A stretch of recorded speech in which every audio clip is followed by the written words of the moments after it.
So if you're watching this, you probably saw the title and you're wondering to yourself, what is the worst part about psychosis? Sometimes it's not exactly the things that you have, but the things you don't have.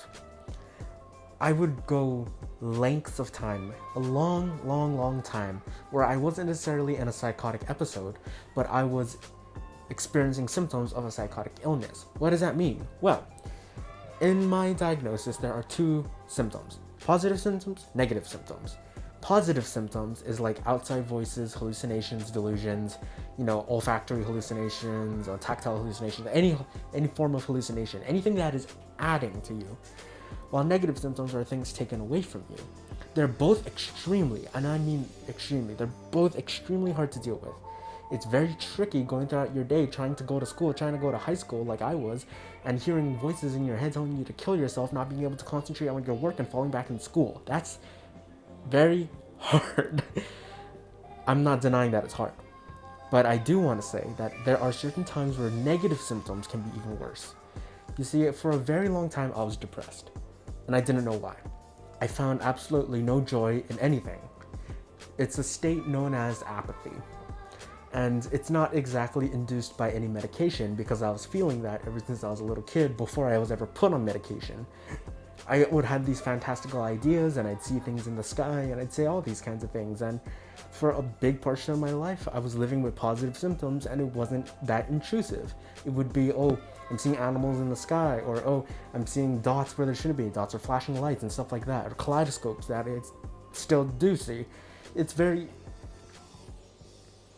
wasn't as intense when I was younger. So back then, it was a lot easier to live with. As I got older, went into high school, it got a bit worse. And not only did it get worse in positive symptoms, but it got worse in negative symptoms as well.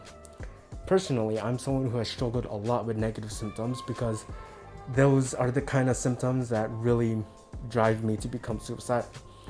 I'm on a very high dosage of lithium carbonate ER, and I'm on a very high dosage of olanzapine. Those are my two main medications. Lithium mood stabilizer to fix my depression and mania and stuff like that, and olanzapine to deal with the psychosis kind of aspects of my illness. But where was I? Negative symptoms is something that has always come to me in no matter where I am. I've had it ever since I was a little kid, and I didn't really know what it was called, so I gave it its own name.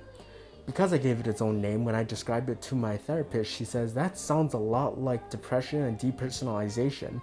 And I'm sitting here thinking, I was like, oh, my experience with depression is people who, go around, be like, stop it, you're kicking in my depression. Those kind of people. And then again, with OCD, there'd be my classmates, they'd be like, oh my God, look at me in the eye when I'm talking to you, you're triggering my OCD. And it was those things that really rubbed off on me. That's why I didn't believe that, oh, somebody is annoying me, that triggers my depression. It doesn't trigger anything, just makes me angry, doesn't make me sad, so I must not have depression. But when I talked to my doctor about it, not being able to enjoy things anymore, feeling guilty, stuff like that is depression. And stuff like that is something that I've been living with without even knowing, and I didn't think it was depression because of what people told me what depression was. Again, with OCD, a lot of the time people say, oh my gosh, I need things symmetrical, or oh my gosh, you need to do this and that, and it's not exactly what other people need to do.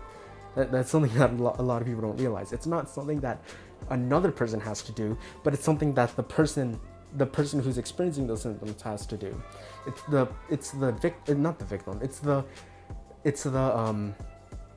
the person with the disorder that has to do something. It's not necessarily ordering other people to do what you need.